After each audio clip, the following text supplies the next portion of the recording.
Finally, there is a modern technology that can be seen by a blind person. A dumb person can speak, and an Alzheimer's patient who is forgetting his family members can keep his memories together.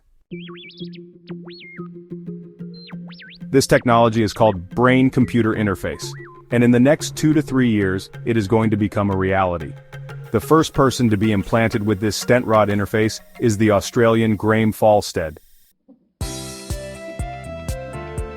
His brain signals are transmitted to a sensor in the chest where a receiver forwards them to a computer.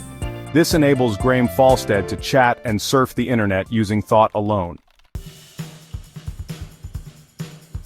Actually, a decade ago, 3 ambitious players entered the market with the vision of this technology. The first players were 2 US scientists who were working on a BCI chip since 2011, and in 2015, they even created a company called Neuralink. The second player was a company called Synchron, which started in 2012. Which again was a new startup. And the third player was Elon Musk, a one-man army. Now listen carefully, this story is quite an interesting story. The first player had a vision of making BCI. It was a catchy name for his future startup, but he was not getting the business mindset and funding. The second player had the name, vision, technology, and even the business mindset. But he did not have the funding. And Elon Musk had the vision, business mindset, and funding. But for his new startup, there was no name and no technology. And a big disadvantage was that he entered the market 4 years late compared to other companies. Which is actually a big disadvantage in the market. So clearly Musk was far behind in the race, but then, cut to 2024, Elon Musk successfully implanted his BCI in humans. And with the help of this, you won't believe, a paralyzed patient is able to play chess online. In fact, with the help of this technology, he is going to make a spectacles, which a completely blind person will be able to see again. The name of this technology is the bionic eye. So, somehow, after 8 years, Elon Musk, Neuralink, and Synchron have come a long way. But how did Elon Musk do this? And what happened in these 8 years that the name of Elon Musk's competitor company Neuralink came to Elon Musk? Well, it's a very interesting story of this very promising technology. So let's start from the beginning. Actually, in 2011, the bioengineers of Case Western University in the US, Mohseni and the brain specialist of Kansas University Medical Center, Nudo. Both of them thought of making an electronic chip that could repair the damaged cells of the brain. Their idea was quite simple: recording the signals of the neurons in different parts of the brain in their chip, and then replicating those signals in the damaged parts of the brain.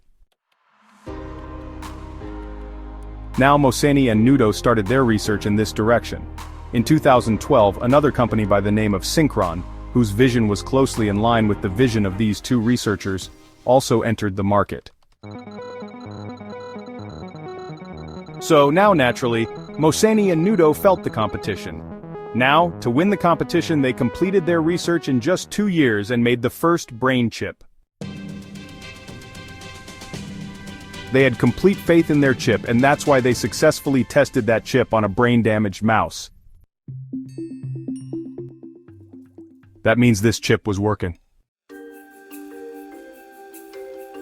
And that's why, after the successful animal trials of this chip, now it was the turn of human trials. For human trials, they modified their chip a little and made a new prototype. As soon as their new prototype was ready in 2015, they registered it in the name of a company, Neuralink. But sadly at that time, they did not find a single investor who was interested in this brain chip of these two researchers. In short, the situation was such that they had a product, a future vision, but there was no investor support to scale that product. And Elon Musk used this thing to his advantage. Actually, in 2016, Musk also created a company of his own whose vision was very similar to Neuralink and Synchron. To achieve the vision of this company, he interviewed more than 1,000 candidates from the fields of neurology, engineering, and medicine, chose the best of each field, and made a strong team of 8 people. Now these 8 people were literally the masters of their fields. Now to explain how these masters actually look like, we want to show you their biodata. So those 8 people were brain-machine interface geek and biomedical engineer Max Hodak, neurosurgeon Benjamin Rappaport, who did his PhD from MIT, in the world's second most popular engineering company Bosch. There has been a chip designer engineer Dongjin Seo, top IT company IBM's chip researcher Paul Merola, neuroscientist Philip Sabes from Caltech University, biology professor Tim Gardner from Boston University, flexible brain electrodes researcher Tim Hansen, and neurotechnologist Vanessa Tolosa. So this was all in all, Elon Musk's winning team, which he himself created. Now here you can see that Musk's strategy is completely different. If he wanted, he could have directly bought Neuralink's founders. So why did he waste his time making a separate team instead? Well, the main reason is that Elon Musk didn't want to lag behind in the race of technology. In 2016, Musk hired them, and within a year, their past technology was ready. If there was a lack of anything, then Musk named it with a catchy. And now any guesses what Musk would have done next? Well, Elon Musk named his company Neuralink. Yes, the same Neuralink, which was also the name of his competitor. Now, Elon Musk says that in that name, the vision of Musk's company and the nature of his product were being captured beautifully. This name was saying everything about the company without saying anything. But those who have followed the timeline of this entire BCI race carefully, they understood that Musk was basically trying to get his competitor out of the way. Now here, brilliantly, Elon Musk benefited in 2 ways. Because as soon as Musk gave money to the founders of Neuralink and bought their name from them, so in one way, Musk helped them by giving funding for their further research. But from another perspective, now they don't have a company. Just 2 independent scientists working on their project. So basically, Elon Musk got the establishment of the entity and the rights of the name. But on the other hand, where Elon Musk was thinking of moving ahead of his competitors were also thinking of getting him out of their way. So just a few months before buying the name Neuralink, Musk's competitors Jeff Bezos and Bill Gates started funding Synchron, which was made in 2012. So that they can move ahead of Musk's Neuralink. And they started getting an edge.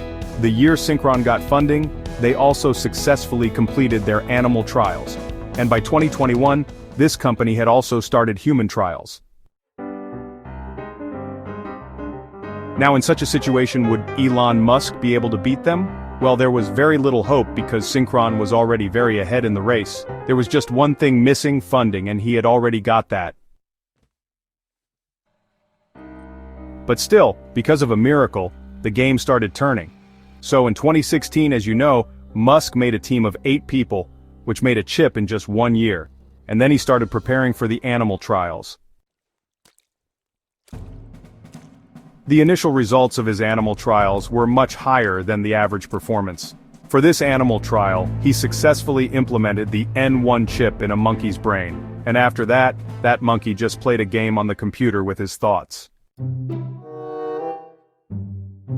Which we have also covered in detail in this video, where Synchron, which started in 2012, took 4 years to do its animal trials, while Elon Musk's team did the same thing in just 1 year.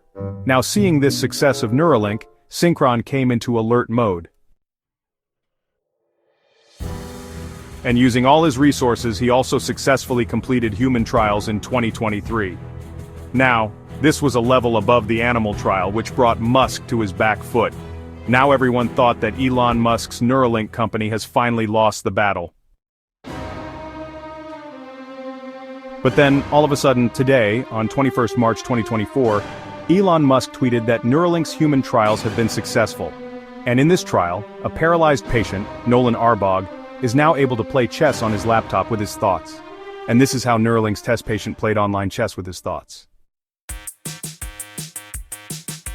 So see, no matter how complicated this technology seems, its working is very simple. First of all, to install it, open the skull and insert 1024 hair-like flexible electrodes on this chip into the brain. Then these electrodes detect the neural activities in the brain and convert them into zeros and ones. Then this signal is transferred to the computer in front via Bluetooth, which the computer reads and works accordingly. And this is how Neuralink's test patient played online chess with his thoughts. And according to Musk, these paralyzed patients will be able to do a lot of complex activities like the monkey in the animal trials. Only with their thoughts. But I would say Musk will have to prove his statement practically very soon, because competitors are moving ahead in real time. Unlike the N1 chip, Synchron has made a brain stent called stentrode, whose specialty is that there is no need to take the risk of brain surgery to implant it in the brain. In this stentrode is implanted in the blood vessels surrounding the brain. This stentrode opens like this, and these small circles on it record the electrical signals coming from the brain. Then these signals are attached to the chest and relayed to a small device, and as soon as the signal is received, the device on the chest, like Neuralink's N1 chip, converts the brain signals into zeros and ones and sends it to the computer. So to sum it up, it is very simple to install Synchron's technology. And there is no need for brain surgery for this. That is, in all practical sense, people have a high chance of adopting this technology, and that's why this technology can prove to be a commercial hit if Elon Musk and his team don't do anything. Plus, its patients can also do a lot of different kinds of work compared to Neuralink's patients. Like, literally. They just tweeted and video called WhatsApp with their own thoughts. That is, in a way, this product is much better. So, is it a total checkmate for Elon Musk as of now? Well, Musk recently announced to counter these offerings that he is going to make a bionic eye with the help of his Neuralink chip, with the help of which even completely blind people will get a glimpse of life and they will finally be able to see. Now, this bionic eye technology can truly be a game changer, and that's why Elon Musk is not a bit behind in this competition. Actually, Musk's plan for bionic eyes is quite simple. He will give completely blind people glasses with a recording camera. After wearing them, they will be able to see this kind of street at least in the beginning. The glasses with the recording camera will record the video of the objects in front of them. And will send this data to the Neuralink smartphone app. And then, this app will convert this data into electrical signals and send it to the N1 chip installed in the brain of blind people. Now the pins of this chip will be inserted in the optic region of the brain. So, when electrical signals come in those pins, they will fire the neurons in the optic region in a specific pattern, with which white dots will be formed in front of the eyes. And in this way, such an image will be formed in front of the eyes of those blind people. Now I know, looking at this image, you will say that it is such a primitive image, but look, it is not like that. If someone is blind since childhood, then there is no information of light in his brain. So, in such a case, we have to start from here only with such dotted images. And over time, when a reference point starts forming in their brain from these dotted images, then we will be able to feed more detailed images into their brain. And if this solution is successful, then with the help of this technology, we will be able to fix other disabilities too. Because with the help of technology like BCI, scientists are able to understand the brain in a better way. And you may not even know, but because of this, a group of scientists have even made an artificial brain in the lab. This artificial, that is completely fake brain of theirs, can recognize the difference between 8 different male voices in 240 variations. So have scientists finally made a conscious brain? If yes, then how do they work, and how can we sharpen our brains with their help? I have already given the answers to all these questions in my Mini Brains video, which you can check out by clicking here. If you learned anything new from today's video, then do hit a like and subscribe to the Get Set Fly Science channel for such interesting videos. And yes friends, don't forget to enroll in Motion Education's Lottery 3.0 scholarship. The link is in the description below. See you next time. As always, stay curious and keep learning.